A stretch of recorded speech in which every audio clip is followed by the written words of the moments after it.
I'm in the studio today with Hamish McLean, editor of the Canmore Leader, and Larissa Barlow, editor of the Banff Crag Canyon. Thanks for joining me. Thanks, Camara.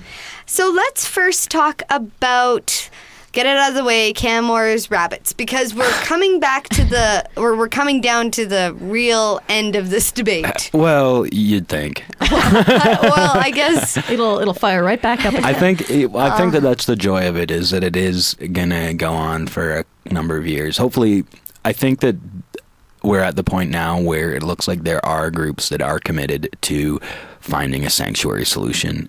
Like, I'm going to guess it's a matter of time, right? But they only really have a week before the... Well, no, that's exactly it, is that I think that that's the maybe the misperception of this deadline, or supposed deadline. November 14th was when the contract was supposed to start. I guess it's still going through legal review, so they haven't actually started trapping any animals yet. And when they do start trapping animals, they will be euthanized. But the thing is they're not going to trap 2,000 rabbits in one day and euthanize them all. This is going to go on for probably a couple of seasons at least, right? And there's going to be time for a sanctuary solution to come in over the course of that time, is what I'm thinking might happen. And I think a lot of people are thinking that that's what might happen. And it looks like the sort of that frenzy in the media and frenzy in certain groups has paid off if you're a sanctuary lover. You know what I mean, or whatever. Because, you know what I mean? Anything could happen. They might call all the rabbits. They might call 1%. They might call, you know what I mean? It looks like there probably will be a rabbit or two killed, which is, sad for some people, really sad for some people. And then fine for other people, as we've talked about. Yeah, exactly. So if anyone's interested in, because next week is when they're going to begin trapping as far as we know. Yeah, well, exactly. Before the end of the month, but not yet. Right. Whatever that means.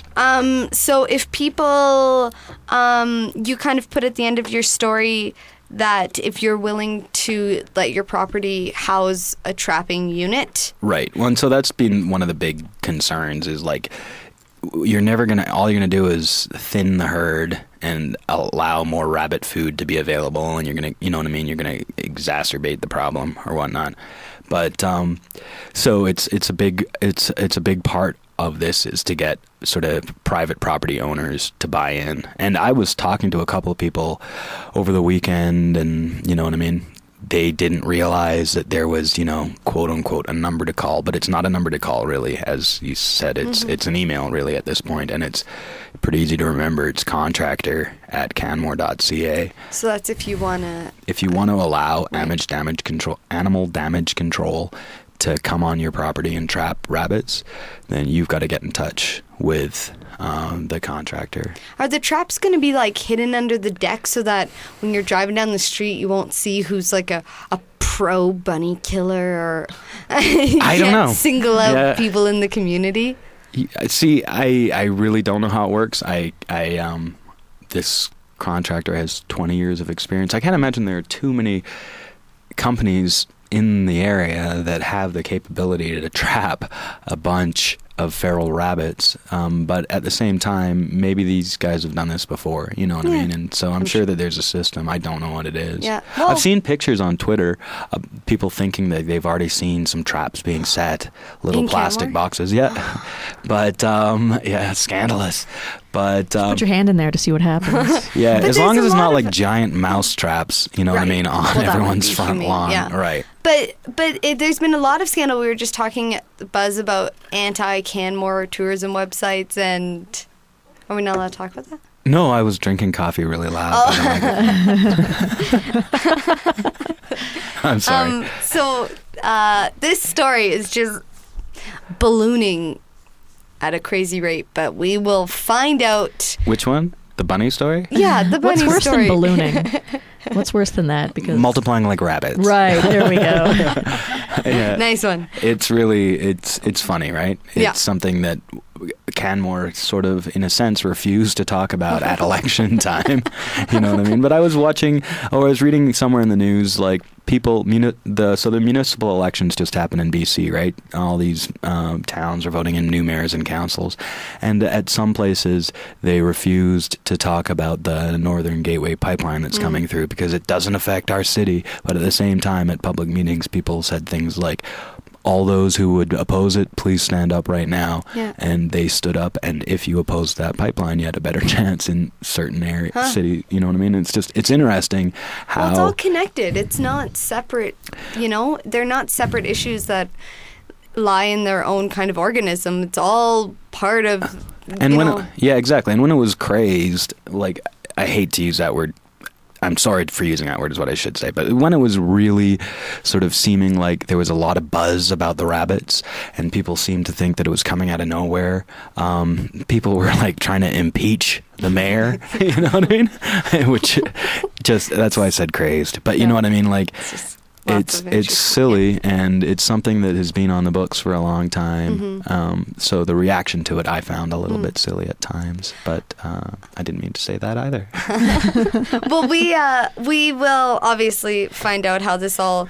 Go check out what Canmore and Twitter and Bunny, I'm sure there's lots of trends about it, and see what's going on and keep up with it, because apparently I'm out of the loop because I haven't been checking Twitter very often about this, so we will check in with it next week. And to Banff, tell me about the front page story. What's going on with the Banff Tea Company?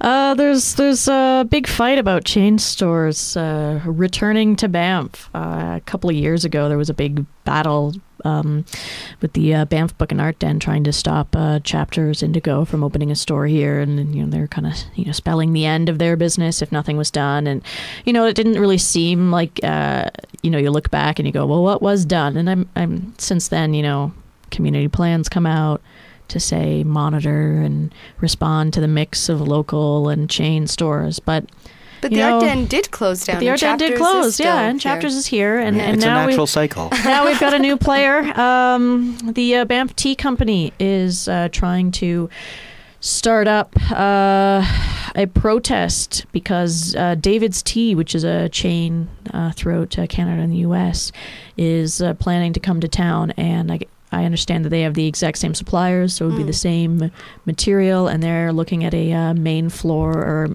and Main Street location, and it's really could spell the end of the Banff Tea Company should this come in. So the owner is really trying to do something, and she's planning a protest at Town Hall on Friday at noon for joint protest against chain stores and also to show support for local businesses. And there's also a protest circulating, so if you go into the tea store, you can sign something to like a petition. But this is sort of the age-old battle in Banff. You have the mayor on one side saying, well, we are doing what the community plan said. We're working on a land use bylaw review right now that really speaks to this a lot. There was inexperience surveys done by the Tourism Bureau in conjunction with the town that say most visitors think the mix of local and chain is fine. And, then you have your local business owner, who's part of a family that's been here for 5 decades and going, I can't make it You're work. Running me out of town. How am I, if I can't do it, who can? And the Banff Tea Company is wicked. They're such a lovely store as well. So you would hate to see such a cool store being go out of choked out by an business. invasive species. Yeah. They're a cool store, and they also do something that's very cool, and it's that they give 25% of their profits to charity, and that's unheard of for a business, really. I mean, there are obviously many businesses in town that do give, but to outright, when she began her business, she said she was doing it for a good cause, because there's a bit of a tragedy behind her story. It's her dad was murdered in Mexico, and so her plan was to start this store as a way to do something good. And yes, she does make a profit, has to make a profit, but she did it to sort of do that so she could give some stuff back to charity. And I guess the SPCA is one of the biggest recipients of her donations. Yeah. Well, so if people want to get involved, they can go where on Friday? The steps of Town Hall at noon, and I guess voice your support or opposition. Sure. Do they know where David's Tea is going to come in, like, show up? The old Hero Shirts store. Oh, yeah, right down the street from our studio. Yep. All right, well, we'll have to talk next week about how the protest went and any news from there. Also, last week you couldn't make the episode because you were at the planning forum. Right. So you have written quite a few articles about that. So if anyone's interested, flip through the Crag Canyon for all the news that was going on with that. Overall, what was your impression of the planning forum last week? I think compared to last year's, there were a few more tangible topics on the table. How much of that, is really going to come out remains to be seen. But I think the most valuable part for anyone was to attend the Wednesday night session, which was the Q&A with the superintendents, where you could really ask anything you wanted and sort of get a year in review update. And it spanned many topics of things happening in the park. So that was very, very interesting. One of the things that I've always followed is what's going to happen at the East Gates, because it's a bit congested, in the summer, and it just seems like a bit of a mishmash with all of the people coming through. So there's, I guess, a plan right now to build a second drive-through lane. So if you already have a pass, you can just drive on through. But there was talk of a large-scale welcome center going in years past, but that's now been put on the back burner as they kind of wait to see some other things fall in place with regional transit. Interesting. I wish they had inflatable roads that they could put up for one day for Canada Day, because Canada Day is a nightmare getting in and out of Banff. Well, and that's the thing, is it's sort of like a barometer or thermometer when you're driving it in and you think like, well, it's all the way back to the Harvey Heights overpass, or flyover, whatever it is, and it's like, wow, it's hot today. In the park.